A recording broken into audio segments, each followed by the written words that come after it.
Right then, hello everyone, welcome to another episode of our Blackburn Rovers save. So, you guys might have noticed that Ewood Park looks a little bit different. It's actually something I completely forgot to mention in the last few videos. The Venkies have decided to expand the stadium, or build a new stadium. Actually, no, they decided to build a new stadium, so why would the stadium look different? It does actually look a bit different. I don't remember. Ignore everything I've just said up until this point. We've jumped straight into this game, and those of you who are slightly more observant will know that this is going to be a double episode against Chelsea and then United. So what an opening two games, really, for the Premier League this season. We've gone with Piaka up front, playing down the middle. Both Nano and Gray dropped to the bench, and Barbosa, after coming off the bench and scoring 2 goals for us against Man United in the Community Shield, he kind of has to start. And with him being left-footed, I've decided to put Piaka down the middle and Barbosa on the left. Other than that, our starting lineup is the exact same starting lineup that won us the Community Shield. As far as Chelsea are concerned, those of you guys that remember from last season, Chelsea almost got relegated. They stayed up by 3 points, but despite that, they still have some very good players, like Oscar, like Courtois, like Zuma, like Christensen. So, without further ado, in terms of how we're approaching things, we're going to be quite cautious to kick things off. We're going to look to try and retain possession quite well. They've only got 2 in midfield, whilst we've got 3, so we should be able to see most of the ball anyways, particularly with us being at home. And once these guys bomb forward, we'll use IWBs just to give us that extra bit of stability. If it seems like we're struggling to score a goal, then we'll change things around. Last episode, I did mention potentially playing with wing-backs on attacking, playing a lot more positive, particularly at home with a high defensive line. But Omeraidis and Motta, 2 regens that Chelsea have up front. This guy looks like one hell of a player. I can't believe I didn't really pick up on him.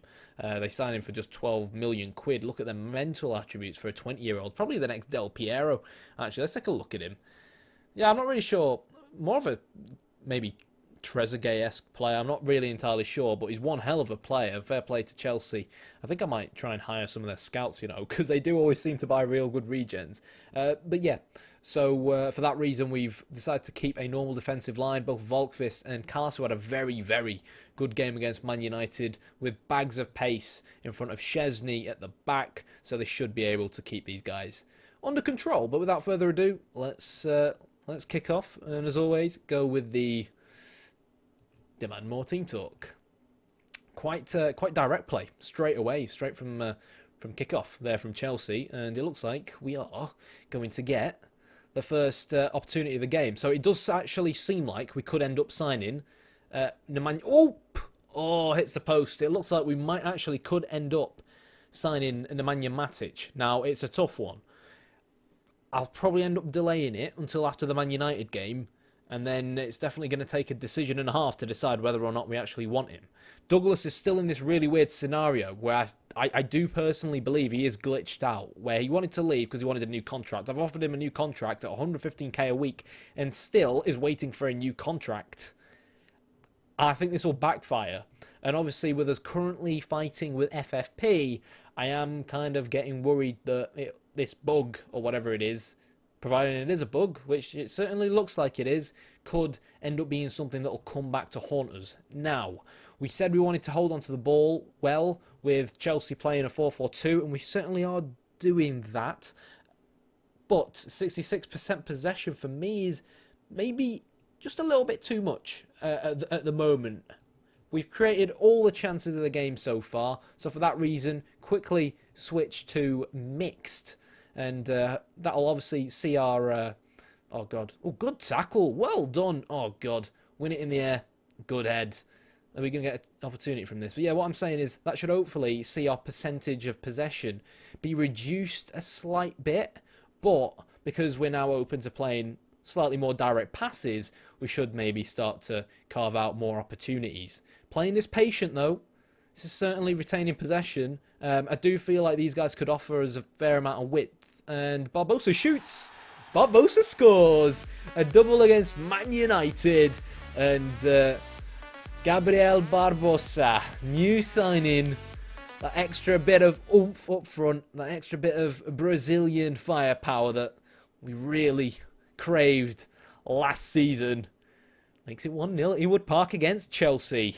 And yes, Chelsea did finish a few points above the relegation zone last season, but you look at some of their players, I still genuinely believe that it's always going to be a tough game against a team like Chelsea. Can we make it 2? Just before the break, though, Nyang spots the run of Rog, who can't finish his dinner.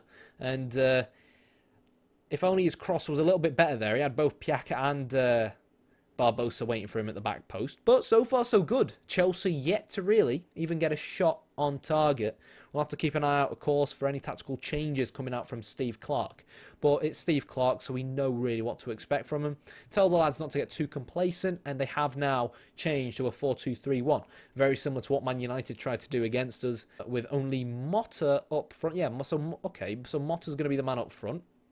And Omaridis is going to be running just off him, but bags of pace there just off that striker, so it really is still 2 up front. Bello's going to be playing on the right, very, very pacey, and Vitolo as well. So I think what we're going to do, Vitolo isn't that fast, so for that reason, I am actually going to give Varjek more of a license to roam and get forward, and really try and, find that overlap.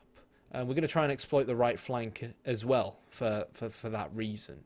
Other than that, we don't really need to change too much. I'm actually going to disable these and turn on look for overlap. Just because at times in that first half, it felt like there was a lot of room that he could have ran into to really just try and get more men forward and unlock the defence.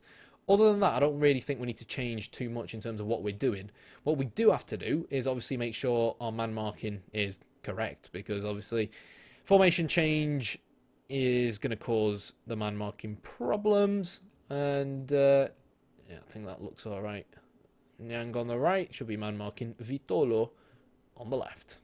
So 1-0. Let's see if we can hold on to this. If we can get an early goal, that'll be awesome. Maybe make a sub here and there. I've just actually noticed that Thomas Callas seems to have twisted his ankle. Now, talking about centre-backs, it does look like Dario Dumic could be leaving us. I am trying to force him out of the club. I am trying to get rid of a centre-back from somewhere. It looks like Callas is back on his feet, which is good. Let's demand more once again of the lads. And Chelsea, yet again, they've not really managed to do much. It looks like Draxler's going to be coming on, which is bad news for us, but kind of good news because the guy he's come on for ain't really that great. The good news is, right, okay, Oscar's playing in that role now. Fosu Mensah, ex-Man United man, has come on as a ball winner in midfield. Draxler's now actually playing on the left, and he's going to be fresh legs as well. So potentially that might not be something we want to do anymore. So no longer look for the overlap. Let's just stick with that now, and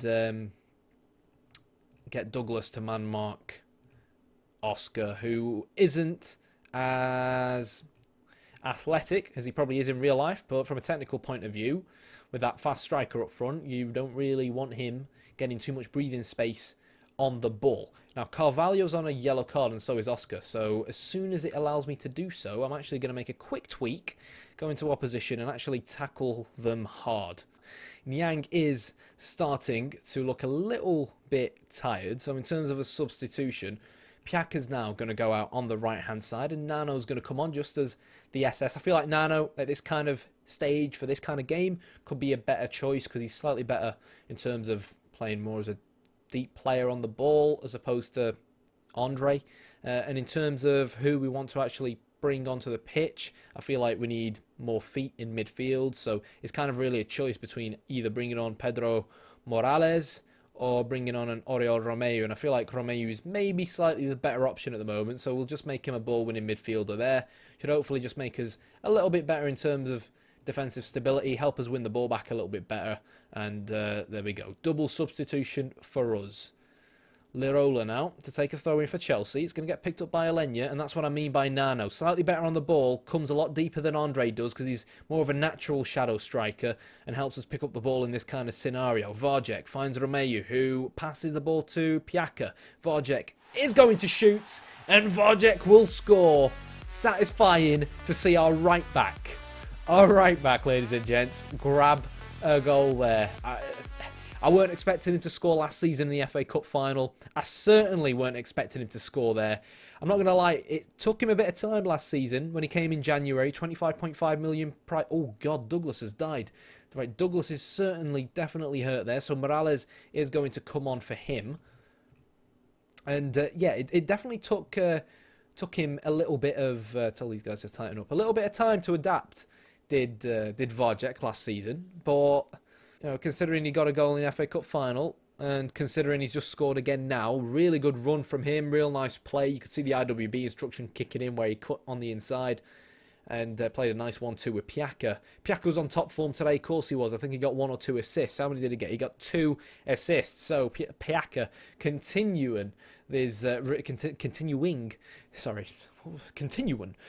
real good assist form from last season. So good solid win, boys. I'm happy with the result and the way you played. They really come to expect it now, so well done. Well done. They're not really as happy this season as they are previously, which is a shame. But it's a very, very healthy 2-0 win against a very good Chelsea team. Courtois could have joined us in the summer, decided against it. And 11 shots on target, 63% possession. We came to the game wanting a lot of possession, and that's exactly what we got out of it. Even when Chelsea switched to the 4-3-2-1, or the 4-2-3-1 rather, didn't really do much for them. So, I know this was going to be a double episode, but instead, I'm actually kind of over time right now looking at the clock on my right-hand side. So the Man United game is going to be the next episode. If you enjoy the video, hit the like button, hit the subscribe button. I'm actually intrigued in seeing when the Champions League draw is going to be. It's actually going to be on the 26th, so there's still a lot of time until that happens. So if you like the video, hit the like button, hit the subscribe button. If you've got any questions, feel free to ask in the comment section below. But so far, in this real tough fixture of 3 games in a row, Barbosa's on fire, Varjek getting on the score sheet, 2 clean sheets. Is this going to be our season? I'll see you guys next time.